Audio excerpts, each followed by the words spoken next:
विश्व 24 न्यूज हर पल आपके साथ। माझी मराठा समाजाच्या पोराला सांगणं आहे की कोणताही नेता आला तो भाजपचा येईल, तो विरोधी पक्षाचा येईल, आपल्या पोरांनी त्याला ताण देऊ नका। आपल्या व्यासपीठावर आलेला आपला दुश्मन जरी असला तरी त्याला सन्मान द्यायचा शिका।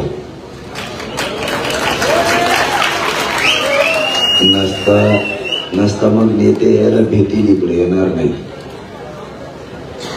मला आता पत्रकारांनी सांगितलं कोणीतरी मोगा गोंधळ घातला, नेते आल्यावर तुम्ही गोंधळ घालणार असले तर तुमच्याकडे कोणी येणार नाही। विरोधी पक्षाचा असो किंवा तो भाजपचा असो, कोणी जरी आलं तरी आपल्या जवळ आपल्या सहन होते तोवर सन्मान करा। यावेळेस आपल्याला वाटणार आहे आरक्षण भेटत नाही, त्या टायमाला बघू आपण काय करायचं। पण सध्या कोणत्याही विरोधी पक्षाचा, राष्ट्रवादी, काँग्रेस, भाजप, शिवसेनेचा कोणाचा आला, एकाही पोरानं त्याला इथून पुढे माघारी बोलू नका। त्याला सन्मानानं सन्मानानं वाटा लावा। बघा आता तुमच्यावर जबाबदारी आहे, तो गोंधळ घालणारे कोण आहे ते बघावं लागेल आपल्याला। व्हिडिओ असेलच त्याचा, सरकारने पाठवलेले आहेत का? मी मागच सांगितलं ते सरकार दंगलगिरी झाली। माझे पोर असं करत नाही, ते सरकारचेच असू शकते, तेव्हाच ते असं करते। म्हणजे त्यांना ते घडूनच आणायचे। त्यामुळं पोरं सावध राहा। कोणता नेता आला त्याला त्रास देऊ नका, थोडी सावध राहा। बाकी मी सगळं बघतो, मी यांची पाठपुरायला पक्का आहे।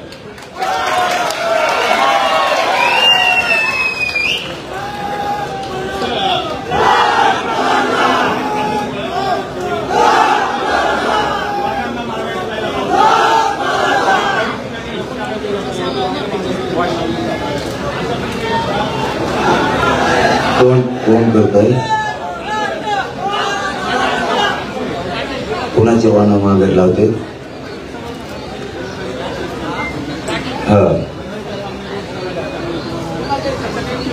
नाही, पोरांना सांगणं आहे की रस्त्यात फक्त गाड्या लावू नका, तुम्ही मैदानावर लावा। आणि मग तुम्हाला तुमची गाडी सुरक्षित असली तुम्हाला मुंबईत येता येईल। बार ते सांगायला लावू नका। आता बोलायला जास्तीचा त्रास होता, त्यामुळे सांगितलं तेवढं देणं ठेवा। कायम सगळ्यांनी शांतता ठेवा। दादा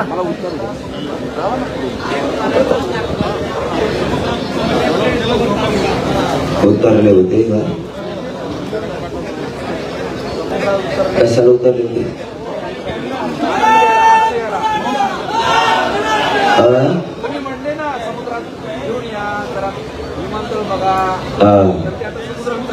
ते मोकर जाऊ ना हो, समुद्रात जाऊ नका तिकडं। समुद्रात एक बी गेलं नाही पाहिजे तिकडं। आता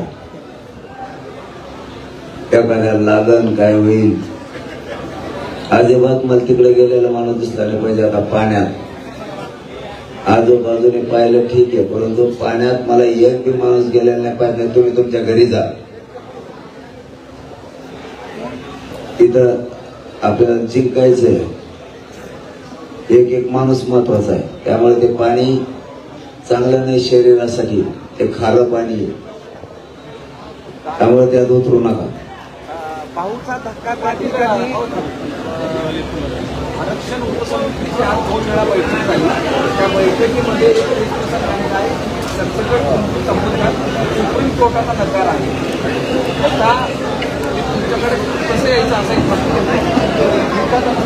हेच आहे। महादिवसचा म्हणजे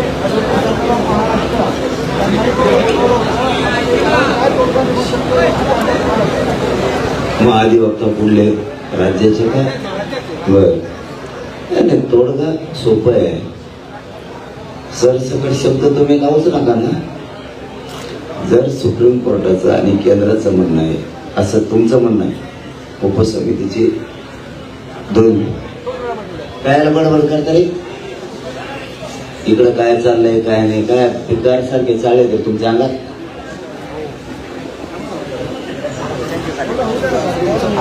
जर तुमचं म्हणणं आहे उपसमितीची 2 वेळेस आज बैठक झाली, मला तर माहित नाही, तर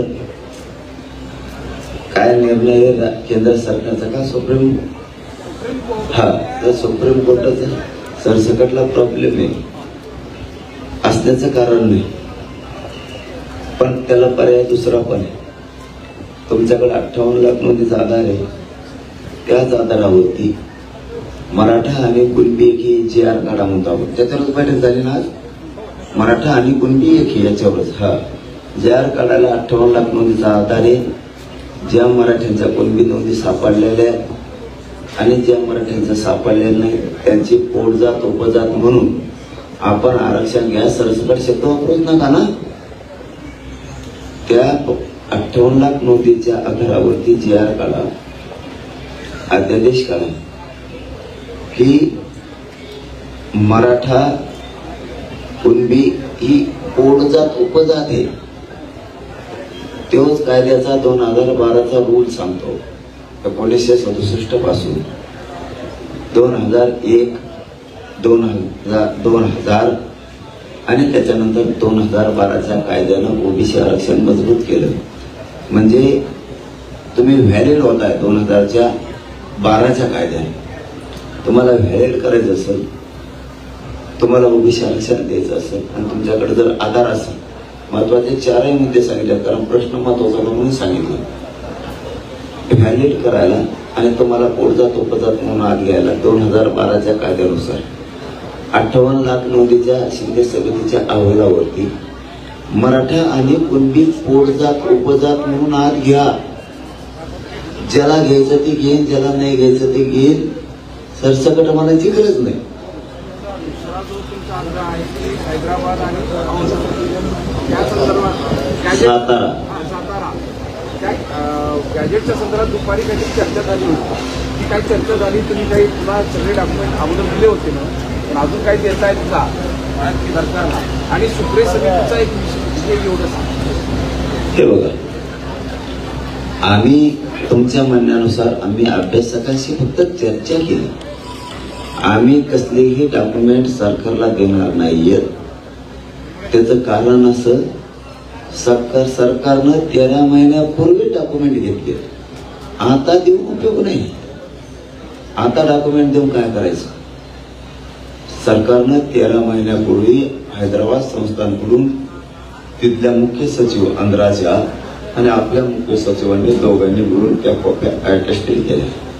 नुसत्या कॉप्या उचलून जर आणल्या असत्या इथल्या मागासवर्ग आयोगाला, राज्याच्या केंद्राच्या मागासवर्ग आयोगाला, कॅबिनेटला आणि इथल्या समितीला आणि 2012च्या कायद्याला म्हणजे 5 विषयाला ही पंचसूत्रीय याला त्या मान्य झाल्या नसत्या.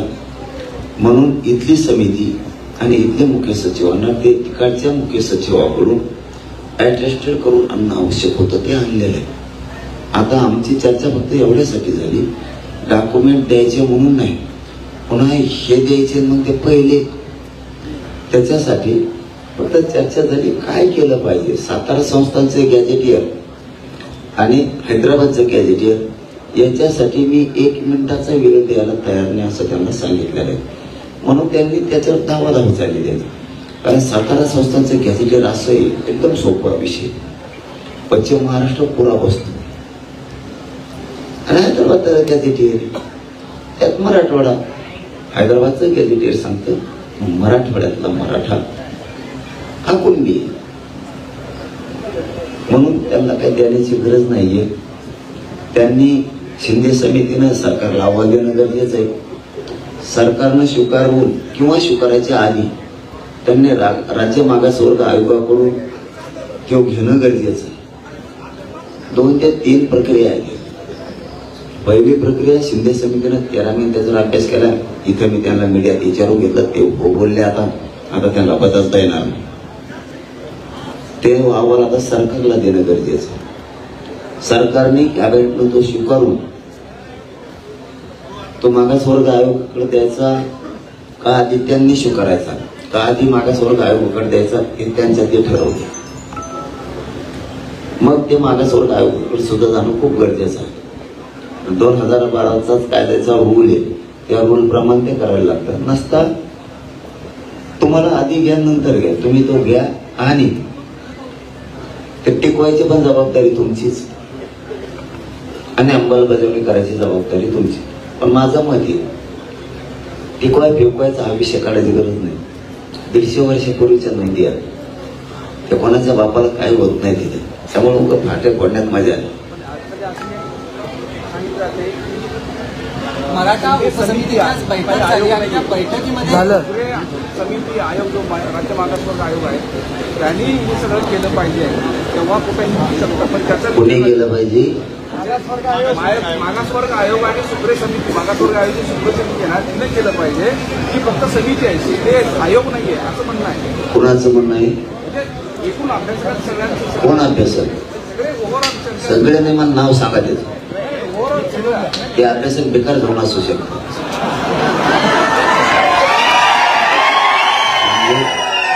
शिंदे समितीचं मी सांगतो फोडून तुम्हाला, आम्ही खेड्यात देत पण अक्कल येत म्हणून तो एवढा झाला लढतो ना.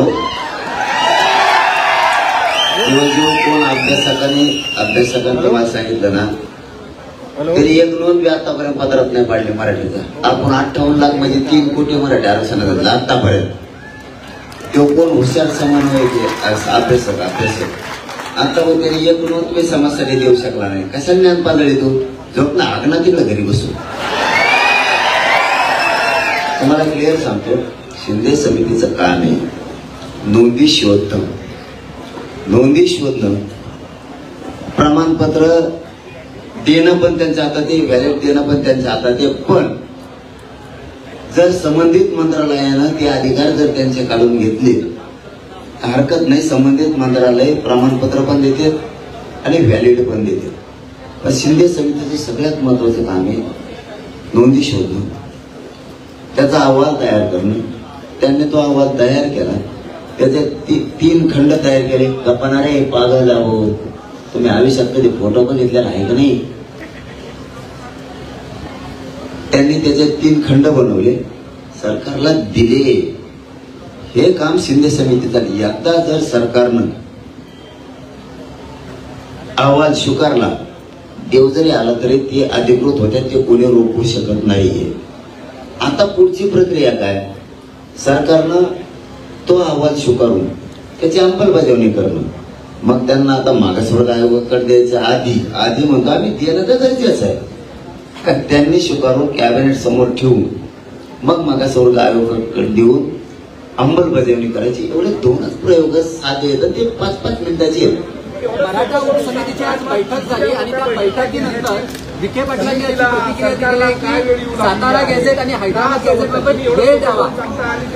मराठा उपसमितीची आता बैठक झाली आणि त्या बैठकीनंतर विखे पाटलांनी प्रतिक्रिया अशी दिली की सातारा गॅझेट ते हैदराबाद गॅझेटच्या बाबतीत छाननी करायला वेळ लागू शकतो, त्यामुळे जरांगे पाटलांनी वेळ द्यावा अशी एक त्यांनी विनंती केली तुमच्याकडे.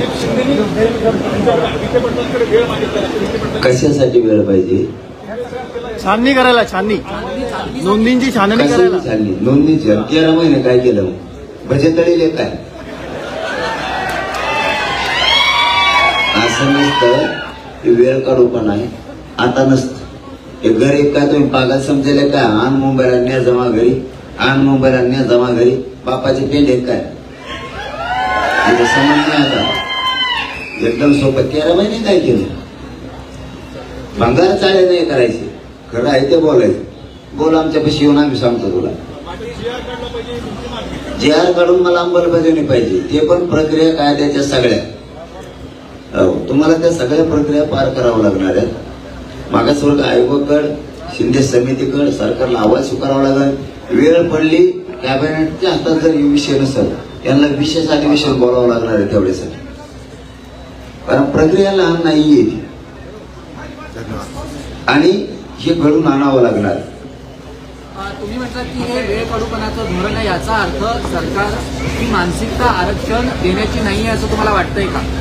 सरकारची आरक्षण देण्याची मानसिकता नाहीच आहे. तुमचा माझा प्रश्न एकच आहे, म्हणून तर आम्ही मुंबईत बसलोत ना. आता तुम्ही नुसती मजा बघा, पोरं कसे नीट करते त्यांना.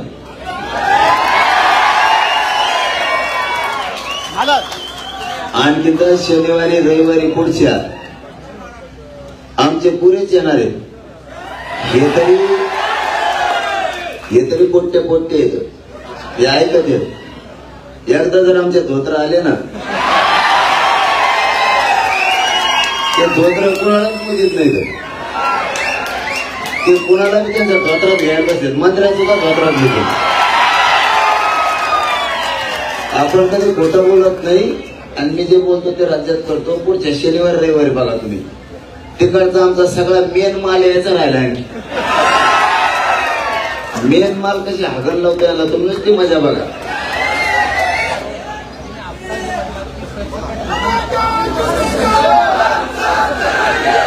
थांबा,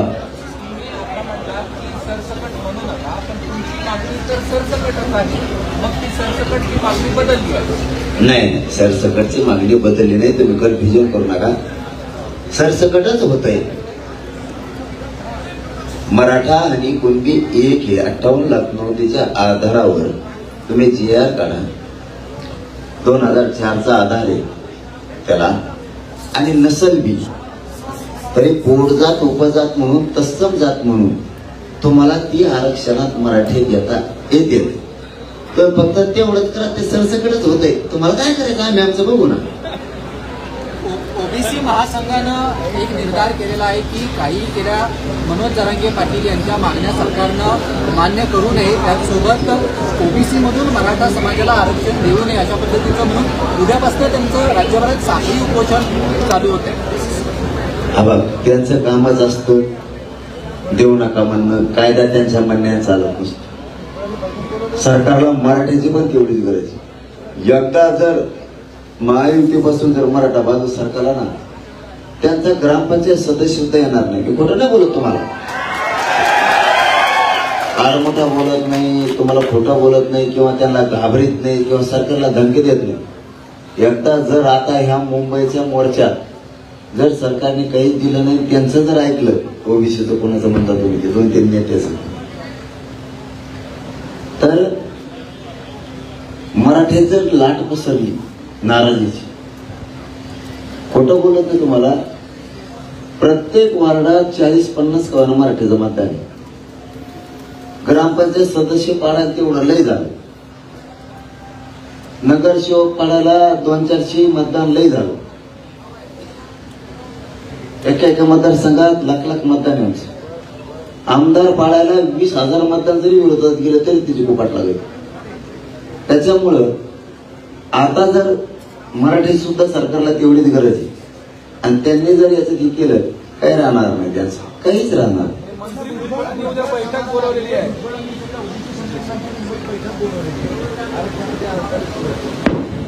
त्याला नाही मजेत व्हावी, त्याला मजेत नाही, त्याला कामच काय दुसरं. संघटना गोळा करीन, आमका गोळा करीन, त्यांना पैसे देईन, दुसरं काय करता येतं त्याला. त्याला काय, आम्हाला ओबीसी आरक्षणात जाण्यापासून कोणीच रोखू शकत नाही, कोणीच. ओबीसी आरक्षणात आम्ही जाणार.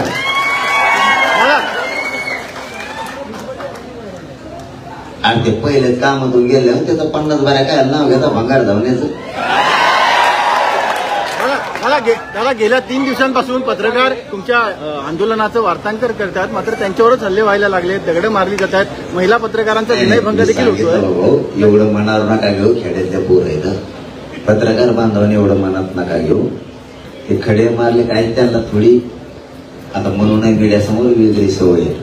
ते पुढे गेले तर त्यांना थोडासा सवय आहे थोडीशी. थोडं तुमचे लेकर आहेत ते खेड्यापाड्यातले आलेले, थोडं पत्रकार बांधवांनी पण समजून घ्या. आणि पोरं तुम्हाला सांगतो, उडव त्याला खडे नका आणि जवळे पागलसारखं वागू नका. पुढे राज्याला आपल्या गोरगरिबाची मागणी, आपल्या वेदना ते दाखवते. थोडं समजून घ्यायचा. मुंबईभर पुऱ्या मुंबईत पत्रकारांना थोडा सुद्धा त्रास देऊ नका, थोडा सुद्धा देऊ नका. पत्रकार मुंबईत कुठं असो, चांगली असू वाईट असू, जशी काय असेल ती असू, पण काही म्हणू नका. आणि पत्रकार बांधवांना सांगणे खेड्यापाड्यातले लेकर आहे ते, बाबा तुमचे लेकर म्हणून थोडंफार सहन करा, जाऊ द्या. आज 3रा दिवस आहे, उद्या 4था दिवस असेल, हे दिवस वाढत चाललेले आहेत आणि तुमची तब्येत आता हळूहळू लागत चाललेली आहे. मागचे उपोषण पाहता लक्षात देखील उद्यापासून तुम्ही इथून उभाल की नाही आम्हाला वाटत नाही, कारण 4-5 दिवसापासून तुम्ही उपाशी आहात.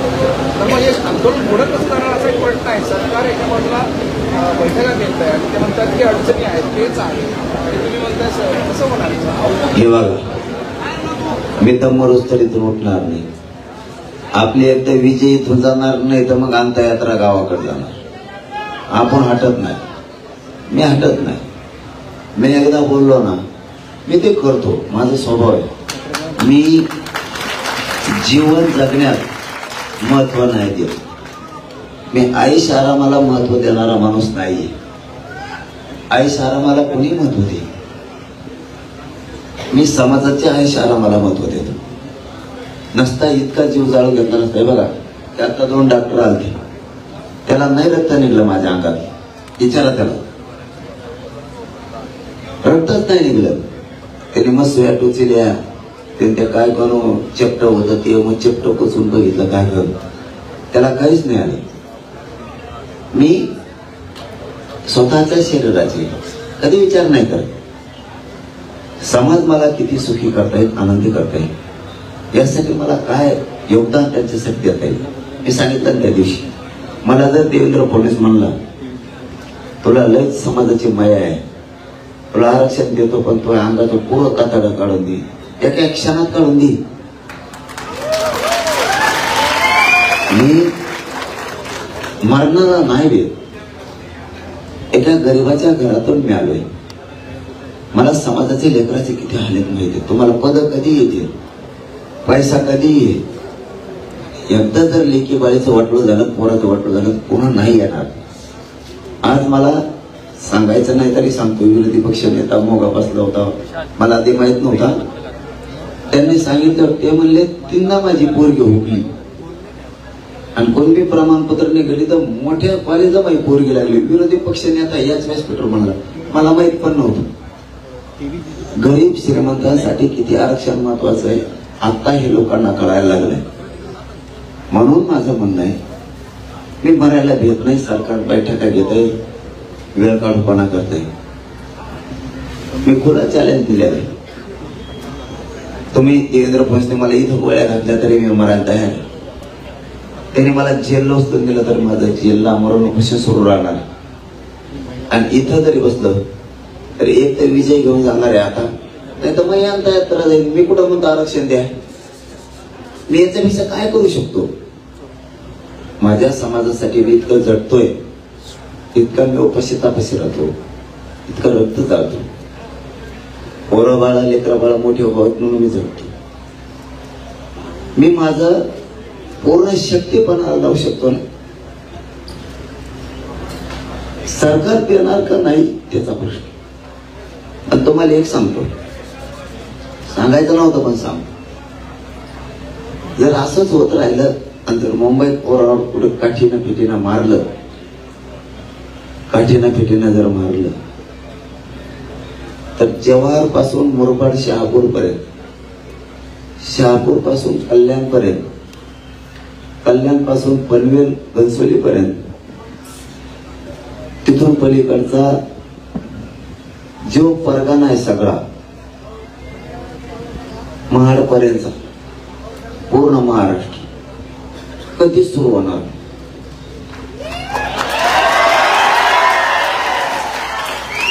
कधी सुरू होणार. तिथून पलीकडचा सगळा महाराष्ट्र कधी सुरू होणार. तुमच्या रेल्वे यायच्या असल्या तर आमच्याकडूनच यायच्या, तुमच्या गाड्या यायच्या असल्या तर आमच्याकडूनच यायच्या. आमच्या हद्दीतले बोगदे सुद्धा तुमच्या चालणार नाहीये. शेवटी समाजाचा किती अंत बघायचा याला सुद्धा सीमा असते.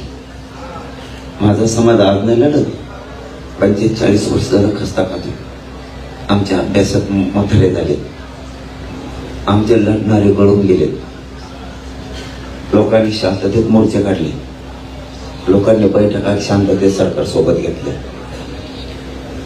घटनेत समजून सांगितलं, कायद्यात समजून सांगितलं, आयोगात समजून सांगितलं. इतके शांततेने मोर्चे काढून समाजाच्या पदरात प्रत्येक वेळेस अपमानच पडला. शेवटी माझा समाज नुसता अपमान सहन करायला नाहीये, नुसता तुमचा मार खायला नाहीये. आम्ही सुद्धा क्षेत्रीय मराठी संयमाला काही परिसीमा असते, किती दिवस सहन करायचं, त्याचा कोप काय होईल, त्याचा विद्रोह काय असेल याचा विचार नाही केला तर माणसाची एकदा मनस्थिती जर ढळली, आपल्यावरती 45 वर्षापासून नुसता घाणेरडा अपमानच होतोय, घाणेरडी वागणूकच दिली जाते, त्यावेळेस मेल्याला समाज सुद्धा क्षत्रियाचं रूप धारण करतो, लक्षात ठेवा. आणि मग त्याचं अकराळ विकराळ रूप नाही रोखू शकत. मेलेला माणूस सुद्धा ज्यावेळेस त्याची अस्मिता जागी होती, त्यावेळेस त्याचा स्वाभिमान जागा होतो, त्यावेळेस तो ना लेकरा बाळाचा विचार करतो, ना समाजाचा करतो, ना पोरा बाळाचा करतो, ना पंचायत सरकारचा करतो. तो काय होणार आहे याचा विचार नाही करत. शेवटी गोरगरिबांच्या लेकरांच्या आयुष्याचा प्रश्न, आणि त्याचं आयुष्य आणि भविष्य तुम्ही जर कुठेला बांधणार असले, शेवटी माझा समाज सुद्धा राज्यात 50% जास्त त्याचं अस्तित्व टिकवायला तो खंबीर आहे. अशी वेळ येऊच नाही. पण देवेंद्र फडणवीस जर आणली तर त्याला माझा नाविलाज आहे, याला जबाबदार सुद्धा देवेंद्र फडणवीस असणार आहे. आणि याच देवेंद्र फडणवीसमुळे मोदी साहेबाला आणि अमित शहाला सुद्धा डाग लागणार आहे. त्याला आमचा नाविलाज आहे. तुम्ही मुंबई पुरते बोलाल, पण मुंबईच्या चारही बाजूच्या भिंती आमच्या आहेत. चारही बाजूचे तुमचे येणारे प्रवाह, तुमचा आर्थिक असन, सामाजिक असन, राजकीय असन, तुमचा व्यावसायिक असेल, शेवटी आमच्याच भूभागातून तुमचा येतो, हे तुम्ही कधी विसरू नका. एकदा जर परिणाम सुरू झाले, तुम्हाला रोखणार नाही एवढं मात्र सांगून ठेवतो. ही धमकी नाहीये, ही महाराष्ट्राच्या हिताचं खरं सांगतोय.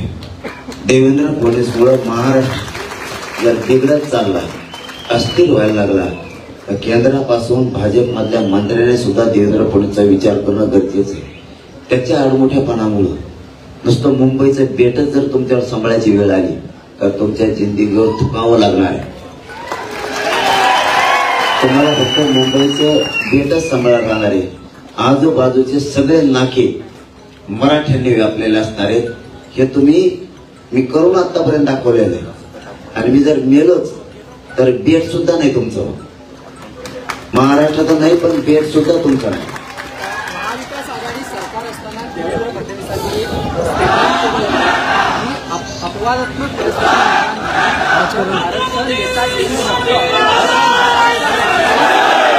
कोण म्हणलं असं?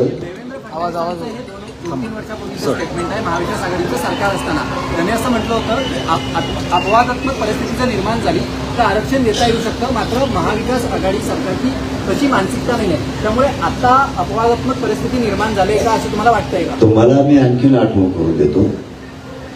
देवेंद्र फडणवीस साहेब म्हणले होते अपवादात्मक परिस्थिती निर्माण झाल्यास आरक्षण देता येतं, असं तुम्ही म्हणताय. पण त्यावेळेस त्यांचं सरकार नव्हतं ना, दुसऱ्यावर म्हणता येतं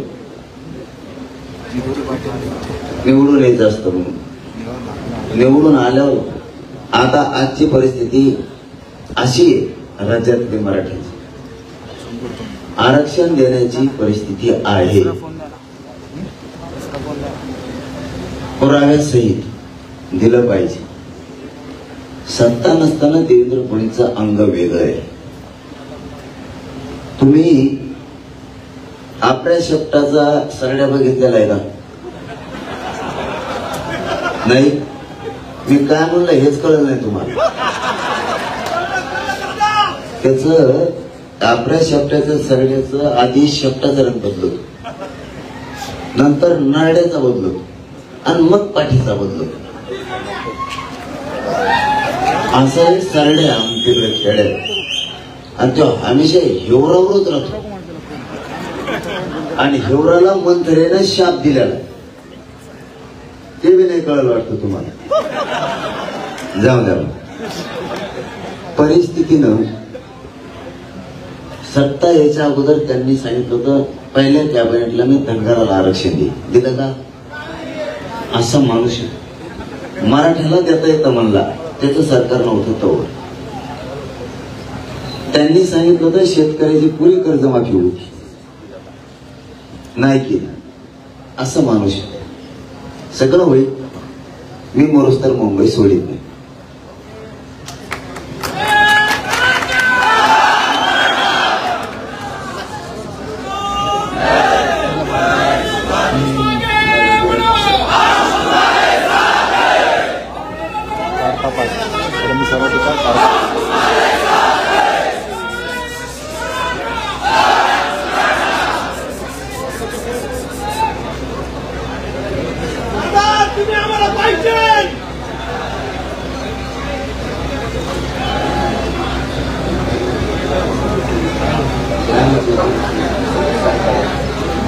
पुढे चालू आहे.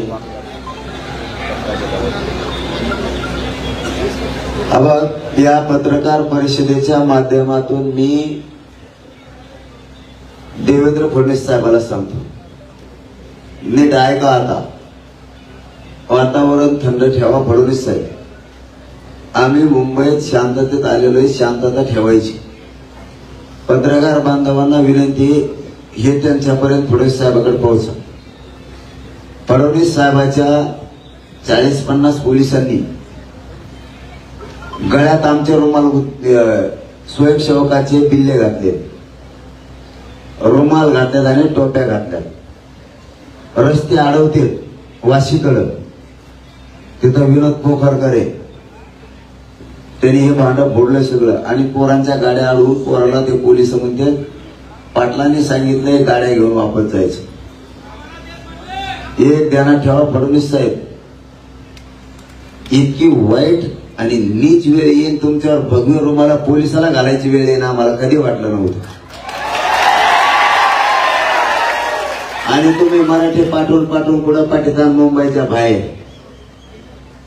जर तुम्हाला असंच करायचं असेल तर महाराष्ट्रातले तुमचे आमदार खासदार मंत्री सुद्धा आम्हाला महाराष्ट्राच्या बाहेर पाठवावं लागतील. मग तुम्ही जर आमचे लोक मुंबईच्या बाहेर पाठवणार असले तर आम्ही आमच्या पोरं गावाकडे जाणार, हे पण सांगतो. पण आमच्या तिकडे असणारे तुमचे आमदार खासदार तुम्हाला पिढ्यांना पार इकडेच सांभाळावं लागते, हे पण ध्यानात ठेवा. आम्ही मग महाराष्ट्रात त्यांना राहून देणार नाही. हे देवेंद्र फडणवीसांनी ताबडतोब थांबवा. वाशीकडं काही ठाण्याच्या कोपऱ्यात, कल्याणकडं हे चाललेले प्रयोग तत्काळ थांबवा. कारण तुम्हाला हे पोराला तुम्ही तुमचे पोलीस रुमाल घालून सांगते पाटलांना सांगितलं गाड्या घालून माघारी जा, हे तुम्ही पहिलं बंद करायला लावा तुमच्या पोलिसाला. आणि त्या पोलिसांना पहिले सस्पेंड करा, ते कोण कोण आहेत भगवे रुमाल घातले.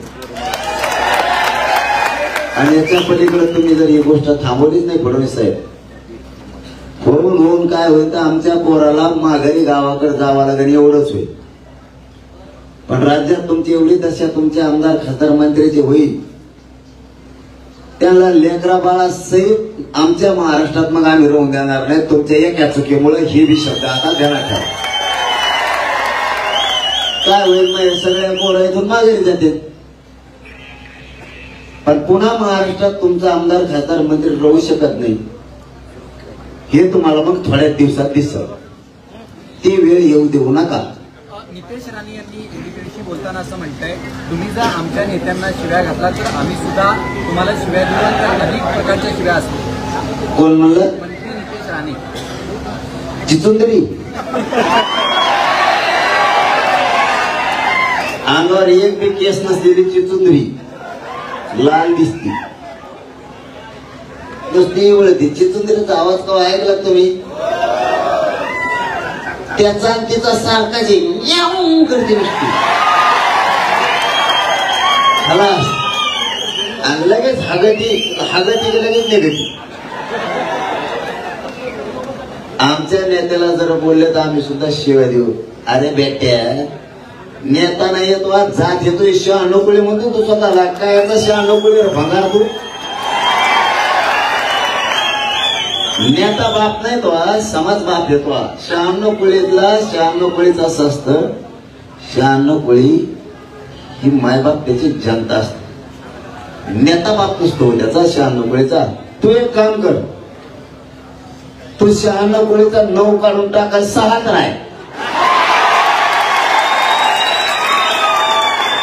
मग कोणाला चाटीव नेत्याची रातभर चाटीव.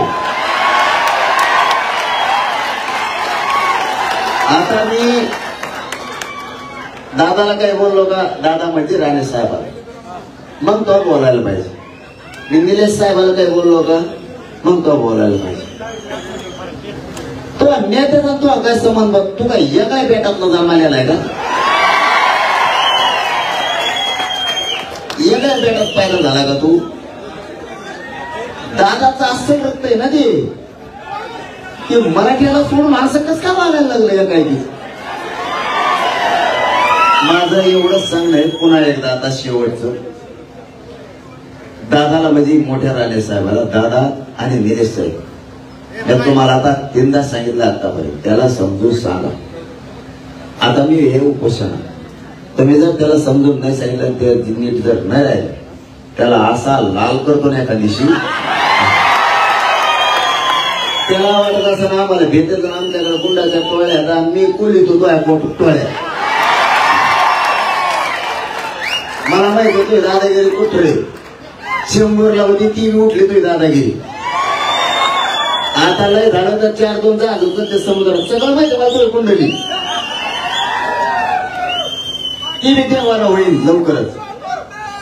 तू मला खोल घरात घुसायला नको, तुला कोणी वाजतात भेटला नसेल, पण मी असं 96 मराठ्याची अशी आवडा देतो तो बुडत बशी.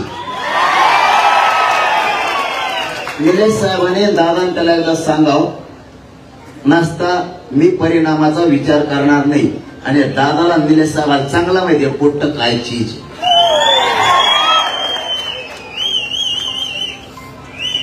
आता बाद झालं, कळून गेलो मी. कव्हर मोबाईल दाखवतो.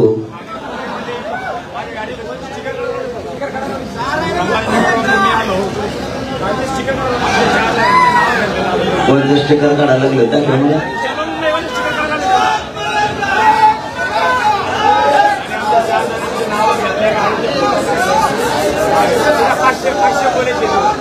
नाव लिहून घेतलं का पोलिसाचं? नाव लिहून घेतलं का? पोलिसाचं काय होतं त्याच्या बिल्ल्यावर लिहिलेलं तुम्ही लिहून घेतलं का? आंदोलन संपल्यावर मी लावतो चौकशी. तुम्ही टेन्शन नका. आता होत अधिकारी घातले नसे माझ आलेले, तुला माहित नसेल आणखी मी माझ आलेले नाही अधिकारी घातला आतापर्यंत. मी घालतो त्याला त्रास दिला पण त्याचं नाव लिहून घ्या. बस झालं, धन्यवाद. आता मग आता लाईट बंद करायचं करू द्या, आपला जनरेटर लावा. आपली मराठी चावला दे. देवेंद्र फडणवीसचा वेगळा विषय. काही ठिकाणी भगवं उपळणं असेल त्याला पाणी दिलं जात नाहीये दुकानामध्ये आंदोलकाला. एका आंदोलकानेच ही गोष्ट लोकमतला सांगितलेली. या संदर्भात काही म्हणा. देवेंद्र फडणवीसने किती त्रास दिला, लाईट बंद केली, भगवं उपळणं दिसल्यावर पाणी नाही दिलं, असे आदेश जरी दिले असते तरी आम्ही लढणार आहेत, आरक्षण घेणार आहेत. का व्हायचं ते होऊ दे, पण आरक्षण घेतल्याशिवाय मुंबई सोडित नाही. धन्यवाद. बस आता बस, धन्यवाद. राज्यातील महत्त्वाच्या आणि आपल्या भागातील ताज्या बातम्या पाहण्यासाठी आजच आमच्या विश्व 24 न्यूज चॅनलला यूट्यूबवर सबस्क्राईब करा आणि बेल आयकॉन प्रेस करा.